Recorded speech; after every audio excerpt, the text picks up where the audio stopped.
Learners. My name is Miss Lisa, and you have joined me today for the Crafty Corner here at the Fayette County Public Library. I've got a really cool spring craft for you today. We are going to be making this little bee. Buzz, buzz, buzz, buzz. If you come down to the library, you are going to pick up a packet with everything in it that you need. Let me show you how it goes together. So in the packet, you're going to have some blue paper, a Chanel stick, a painted yellow paper plate, some black paper strips, some eyes, and another little piece of black for his stinger. All right, so let's get started. The first thing we're going to want to do is decide what is up on your bee and where your eyes want to go. Now you can make a funny looking bee with his eyes coming in or out. You can decide what you want. You probably want some glue stick. I'm going to turn this around so I can see. I think I'm going to make his eyes looking off to the right. So I'm going to put the glue stick on the eye and go ahead and glue it near the top. Do that to both eyes. All right.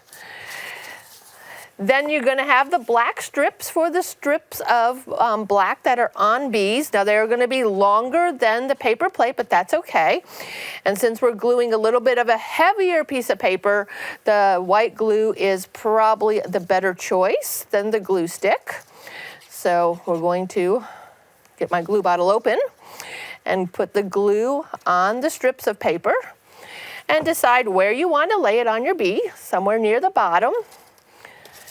And we're just going to glue this one here, press it down, because the paper plate is curved, boys and girls. You're going to really need to press that down a little bit and hold it so that glue sticks to the paper plate.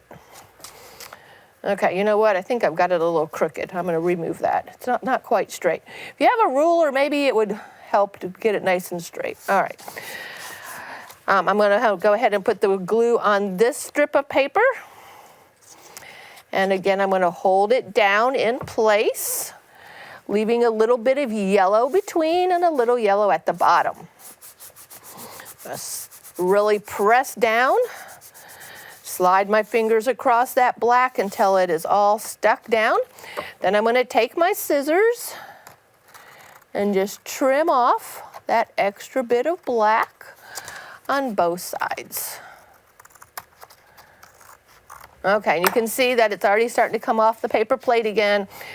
I've told you this before, boys and girls, that sometimes you just have to be patient and wait with your crafts in order for them to look the best that they can be. So I'm going to press down on both of these corners here, count to 5, and hopefully that will make them stick. All right, now our little bee needs some wings. So you have some blue piece of paper here.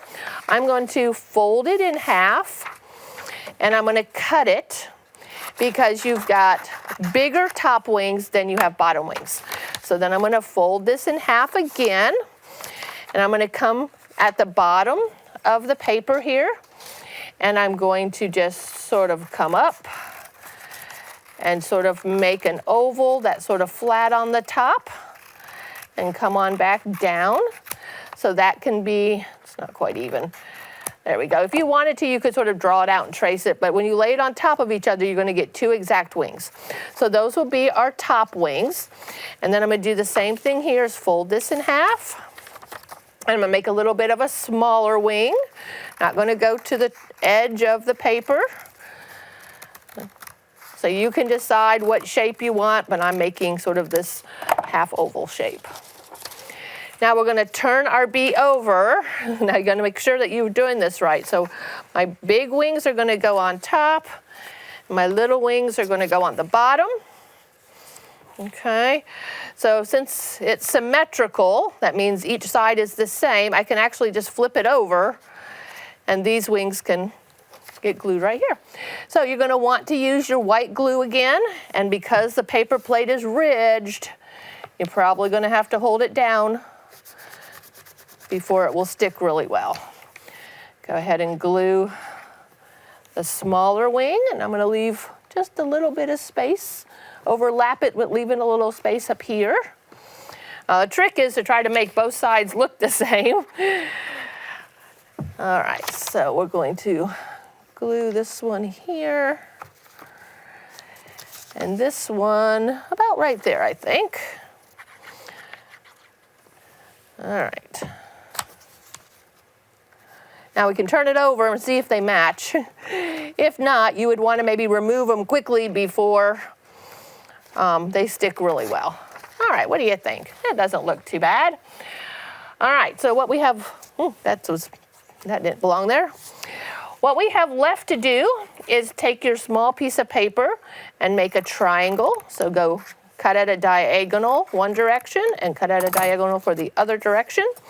And then that's going to go at the bottom of your bee. Use that white glue again because we're using heavier paper on a paper plate.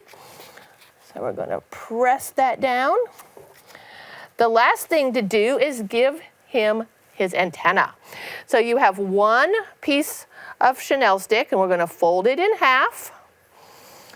And then at the top of each of them, we're just going to curl them a little bit. Curl it, curl it. If you had a little pencil, you might be able to stick a little pencil in there and wrap it around. But as you can see, I'm doing pretty well without that. But that's one way to get it nice and round. All right, so I've got my two little loops. And I'm not going to cut it. I'm going to flip my bee over. And I'm going to actually use some tape. If you have hot glue at home and you have a mom or an older sibling that would like to help you with hot glue, you could maybe do that. But the easiest way is just to get some Scotch tape or masking tape or duct tape. It doesn't matter what kind of tape that you might have at your home. And just give that a couple good pieces there to really get that chenille stick to stick to the back of the paper plate. All right, boys and girls, this is my first little spring craft. It is a cutest little bumblebee ever. I just love him. Oh, you know what's missing? His mouth. I knew he was looking like he wasn't smiling. All right, get a Sharpie or a black marker and give him a smile. There we go. Now you could even give him a little nose if you wanted to. Be creative when it comes to your little bumblebee. All right, boys and girls, thank you so much for joining me here at the Crafty Corner. I'm Miss Lisa, and join me again next week for another really cool craft for you to make.